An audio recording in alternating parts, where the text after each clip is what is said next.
Barack Obama y Raúl Castro se encuentran hace unos días en Panamá. Y ahí es el presidente de México, Enrique Peña Nieto. México ha contribuido mucho, lo hizo a través de su embajador Sergio González Gálvez, al acercamiento en otros momentos de la historia de las relaciones entre Cuba y los Estados Unidos.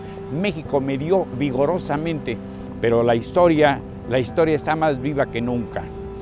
En Cuba se encuentra con Raúl Castro, que hoy encabeza y tiene las riendas del poder en Cuba, ya retirado el comandante Fidel Castro Ruz, su hermano, y entonces se encuentran los dos hombres y Obama dice, revisemos las condiciones, creemos las condiciones para sentarnos a dialogar. Y el presidente Castro le dice, usted no es el responsable, usted no tiene la culpa de este bloqueo que ha durado tanto tiempo. Dos hombres, dos estadistas, dos dirigentes del mundo son capaces de reconocer su hora, su pulso y decirse las palabras adecuadas y las palabras justas. Con un gran humor, en la Cumbre de las Américas que ocurrió la semana pasada allá en Panamá, Raúl Castro dice, y ahora voy a hablar lo que no hablé en las 6 cumbres anteriores. Esta era la 7ª. La primera ocurrió en 1994 en la Florida, en los bellos jardines de Vizcaya, convocada por el entonces presidente norteamericano William Clinton, y a la que acudió el entonces presidente de México, el doctor Ernesto Zedillo Ponce de León. Ahora, en Panamá, el viernes anterior, Raúl Castro Ruz decía, me toca hablar, y va a hablar Cuba. Y Cuba habló casi 60 minutos, casi una hora, cuando se les había fijado, cosa que hizo el presidente de México, 8 minutos para fijar una plataforma, un posicionamiento, describir el horizonte que contemplan para los próximos años y para la urgencia de hoy en este continente, que no se puede excluir a nadie, sentencia el presidente, que todos necesitan progresar, que sus pueblos necesitan avanzar y crecer y desarrollarse y tener acceso a saberes de última generación, controlar el Internet, saber, porque como lo dijo Raúl Castro también, es que el Internet, como en la fábula de Esopo de las lenguas, dijo así con ese acento extraordinario caribeño, lo puede hacer todo el bien y también puede hacer todo el mal. Reglamentemos el Internet, estableció Raúl Castro. Y ahí estaban estos dos hombres, Raúl Castro, hablando de una revolución que triunfó, que empezó en el 53 del siglo pasado en el cuartel Moncada, que les costó la vida a muchos cubanos, que ha implicado sacrificios, renuncias, dimisiones, claudicaciones y quizás las traiciones de aquellos que hicieron la revolución cubana triunfante y luego la repudiaron, se alejaron de ella, la desconocieron. A lo largo de décadas la revolución cubana perdió adeptos y solidarios y hasta defeccionaron muchos de quienes lo aplaudían, menos uno, Gabriel García Márquez. Gabriel García Márquez permaneció hasta el último día de su vida, que duró apenas hace un año, murió, estuvo siempre al lado de la revolución, la defendió y medió también, fue un gran embajador de la revolución e íntimo amigo y confidente de Fidel Castro Ruz y de los líderes de la revolución caribeña. Es un nuevo mundo, cambia el mundo al paso de la historia nunca termina de escribirse. Es como describe William Shakespeare la fortuna, que está asentada sobre una piedra lisa que siempre gira y gira y gira sin cesar y gira caprichosamente. Nadie esperaba este sesgo, este viraje tan repentino, tan brusco, el encuentro de dos hombres, Barack Obama, Raúl Castro, Barack Obama, para empezar a crear otro mundo, esperanza, y dice, viva la Revolución Cubana, que también dijo, patria o muerte, venceremos. Rey Guerra, su servidor. Hasta la próxima.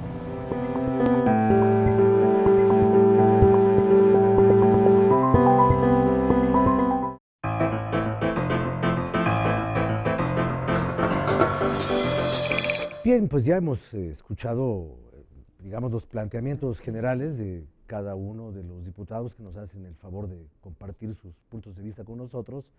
Y yo decía hace un rato que, muy bien, la transparencia puede ser un bonito adorno, pero ¿dónde está la consecuencia?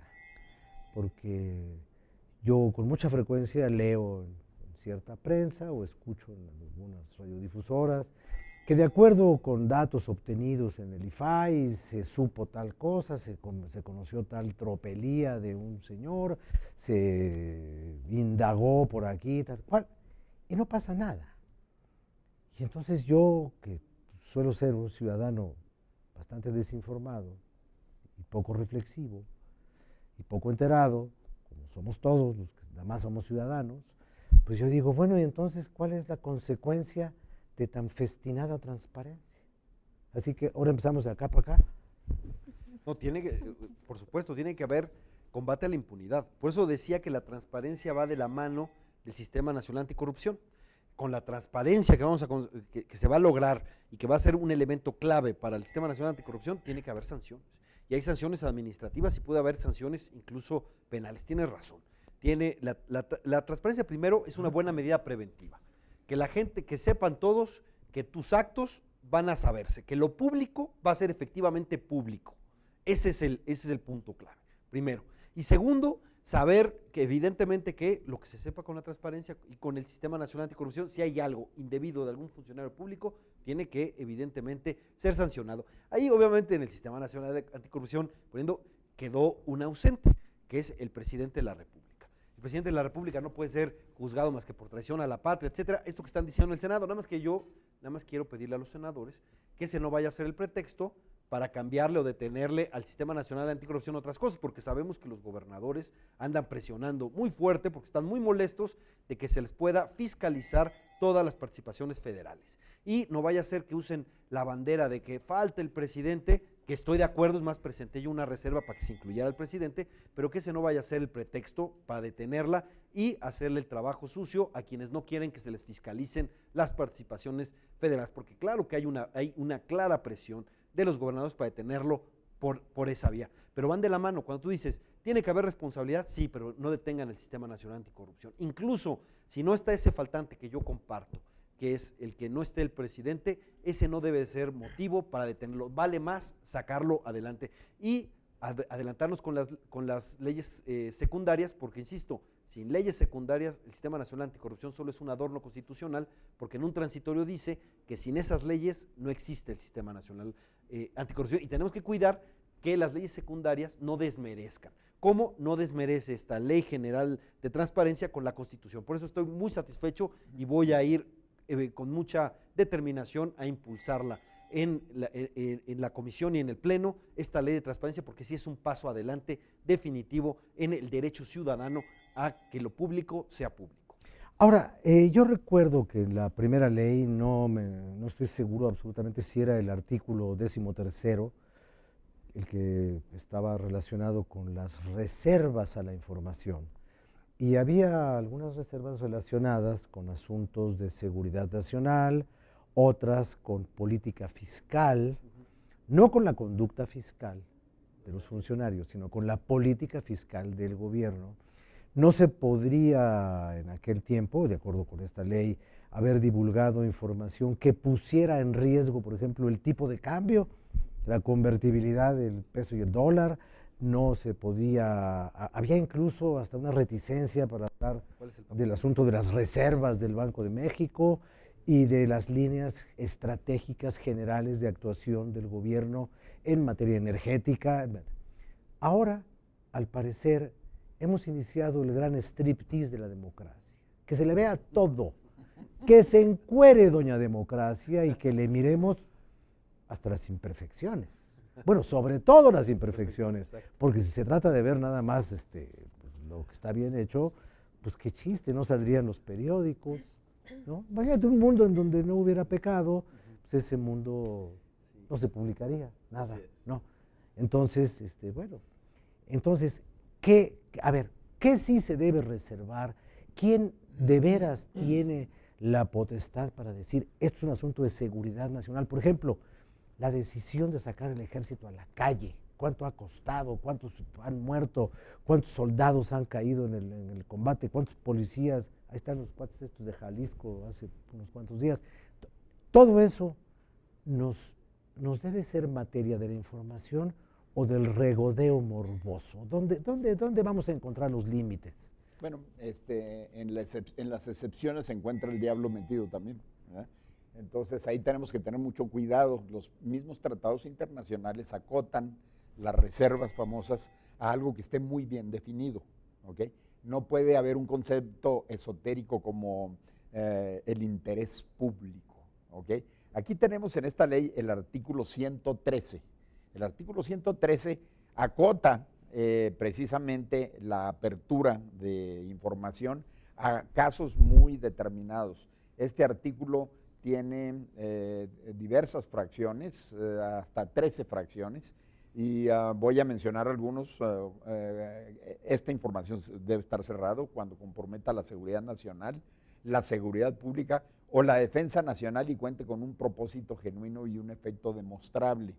Entonces, pues ahí ya propósito está medio complicado, genuino, ¿no? Lo genuino, y efecto demostrable. Ya nada más estoy en la fracción primera, y esto lo va a determinar el IFAI, ¿ok? Ahora, hay recurso contra las determinaciones del IFAI, ¿ok? Hay un recurso contra las determinaciones del IFAI bajo determinadas circunstancias que el propio IFAI resuelve, pero una vez que se agota ese recurso, es inapelable, salvo en una situación que viene prevista en la Constitución. El consejero jurídico del gobierno puede ir a la Suprema Corte de Justicia y pedir la revisión por causas de seguridad nacional exclusivamente. A ver, a mí me suena, es que los políticos, lo padre de que uno no sea político es que puede hablar de ellos, ¿no? Los políticos inventan un lenguaje, como los economistas inventan el suyo y como los médicos inventan el suyo. Si usted dice, me duele la cabeza, el otro dice, usted tiene leve cefalea. Usted no entiende nada, pero le sigue doliendo la cabeza, ¿no? Entonces, bueno, ahora se invoca un asunto de seguridad nacional, cuando antes se invocaba otro, que era la razón de Estado. Y parece que hemos puesto a pelear la razón de Estado con el interés ciudadano. Y entonces, si no fuera por esa dicotomía, si no fuera por esos dos conceptos enfrentados por naturaleza, pues no tendríamos que andar haciendo estas leyes, ¿no? Indudablemente, indudablemente. ¿Usted cómo ve? Sí, sin lugar a dudas, hay hechos de facto que deberíamos nosotros de asumir como responsabilidad, ¿no? El propio hecho de tener el ejercicio público, no habría necesidad de entrar a un complicado ejercicio ciudadano y legislativo que todavía no queda bien estructurada, ¿no? Este mismo proceso de transparencia. Yo creo que es importante que podamos nosotros ir revisando no solamente en la ley propia, sino en el ejercicio que podamos hacer una vez ya establecidas las mismas leyes, porque luego nos hemos llenado de leyes, pero al final el problema que tenemos es en la misma aplicación, o como bien mencionabas hace un momento, en la propia sanción. Yo creo que la importancia de esta ley de transparencia es de que podamos tener los insumos, la información necesaria para que entonces el ciudadano en su ejercicio propio de un derecho al acceso a la información pueda ejercer o pueda sancionar o pueda iniciar un procedimiento contra aquel servidor público que tenga un mal ejercicio. Ahora, si hay algunas acciones que determina ya la propia ley general, sobre todo aquel servidor que con dolo trate de ocultar información, ya hay hasta ciertas sanciones administrativas pecuniarias sobre estos mismos, pero creo que el fondo es todavía mayor, ¿no? Aquí lo que tenemos que ir revisando es una forma en la actitud, en la mentalidad del servidor público, y no solamente este mismo, también hasta una persona física o moral que tenga el ejercicio de algún recurso público podrá ser sometido, ¿no? a este escrutinio. Por ejemplo, eso de investigar, hay unas cosas muy misteriosas en este país, ¿no? No me refiero a los misterios fundacionales de México, como el milagro guadalupano, por ejemplo, ¿no? Es muy difícil saber cómo ocurrió el milagro. Pero también es muy difícil saber de qué viven las ONGs. Así es. ¿Y quién las vigila? A mí, yo no sé si American Watch o Mexican Watch o no sé quién, pero hay un chorro de cosas de estas que parecen, no sé, desde afuera, para los que no sabemos nada, como yo, que no sé nada, parecen muy buen negocio, ¿no? Y nadie las supervisa. Entonces, bueno, a lo mejor tomando en cuenta de que todo al final se vuelve público, al menos lo que se hace en la sociedad se vuelve público, pues quizás todas estas organizaciones y las organizaciones filantrópicas y todo esto también deben de rendir cuentas. No, y así está establecido en la ley. A ver. Si reciben recursos. Si reciben recursos Y públicos. si reciben recursos privados que provienen de recursos Esos no. públicos, esos no. Entonces ya apareció, ¿cómo se llamaba? El diablo ese, el diablo de los detalles. Vamos a hacer una pausa, que será la última, para entrar al final de este bloque, porque ya así como Michael Bolt, se va a arrancar. Se va a arrancar la diputada Ruth, que está así. Ahorita regresamos con ella. Permítanos un segundo.